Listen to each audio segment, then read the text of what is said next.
trompette et moi, on était engagés.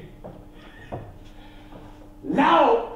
Et c'est marrant parce que la première à Noisy, il y avait un judoka très célèbre, avec sa femme, championne d'Europe, etc.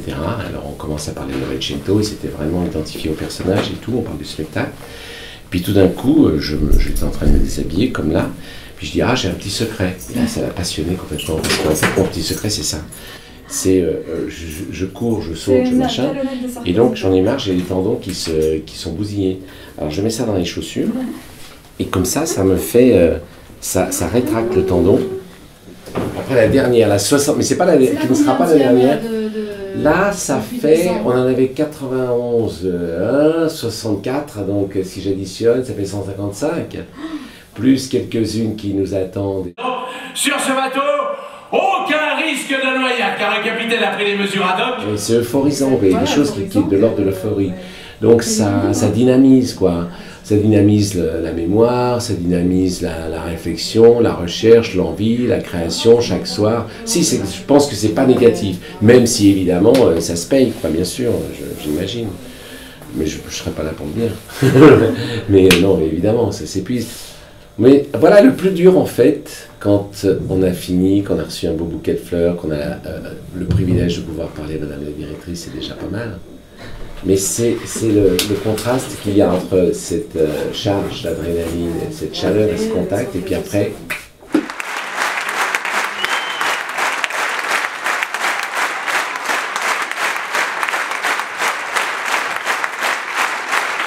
En revanche, quand on voit les spectateurs applaudir ou sortir de la salle, oui, c'est ça. Là, on... Oui, voilà. Ça, et c'est ça la force du théâtre. Oui, c'est ça. On voit les étoiles de oui, c'est ça. En fait, le théâtre, c'est vraiment un lieu d'émotion, quoi. Donc, c'est l'émotion qui prime, et l'émotion, ça se raconte pas, ça se disserte pas, ça... Et dès qu'on veut y mettre des mots, ça banalise et ça appauvrit, en effet. Donc, il vaut mieux, après le spectacle, même si je regrette cette coupure, cette séparation brutale, il vaut mieux rester comme ça, chacun, dans ce qu'il a reçu et dans ce qu'il a fait, dans le côté mystérieux, je sais pas. Quelquefois, je suis partagé, quoi. Je me dis, j'aimerais bien raconter comment ça se passe, les petits secrets, et puis peut-être qu'à notre époque, on raconte vraiment beaucoup de choses, et que c'est pas sûr que ce soit toujours bien, je ne sais pas quoi penser. Alors évidemment, les premières questions, c'est toujours... mais vous mettez combien de temps pour retenir tout ça? Mais c'est la chose la plus facile. Il a vu la mer. Ça l'avait foudroyé. Non, il y a plusieurs mémoires au théâtre. On a vraiment la mémoire visuelle, affective, si on est avec des partenaires, l'espace, enfin...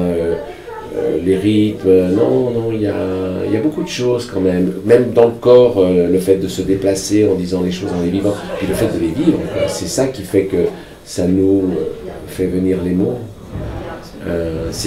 D'abord, c'est la vie, quoi, qui provoque les mots viennent.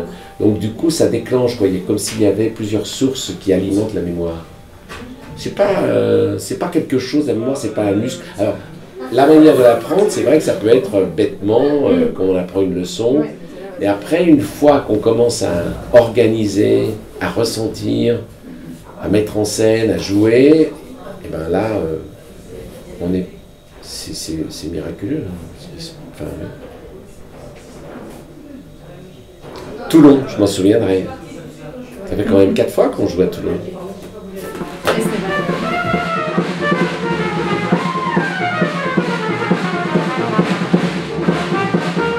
La liberté, ce que c'est? Ah bah ouais, alors là, c'est bien pour moi. Alors moi, c'est une maladie. Parce que... C'est une belle maladie. Ah oui, c'est une maladie qui m'est nécessaire, avec laquelle la liberté, j'en ai besoin tout le temps. Parce que c'est à la base de l'invention, quoi, de la création. Alors du coup, ça peut nous emmener loin, parce que ça peut nous enfermer dans une petite coquille, quoi, ou du moins... mais, ouais...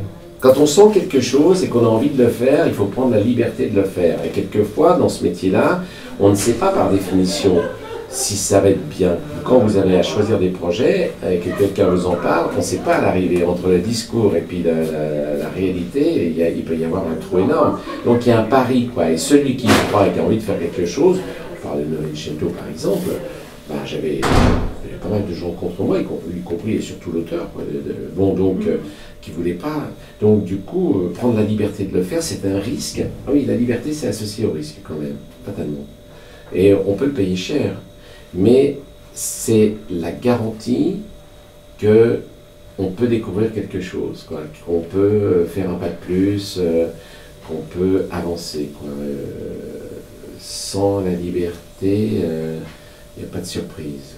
Et donc, le théâtre liberté, c'est le lieu des surprises, normalement. Et je sais que dans la réalité, ça se confirme. Non ?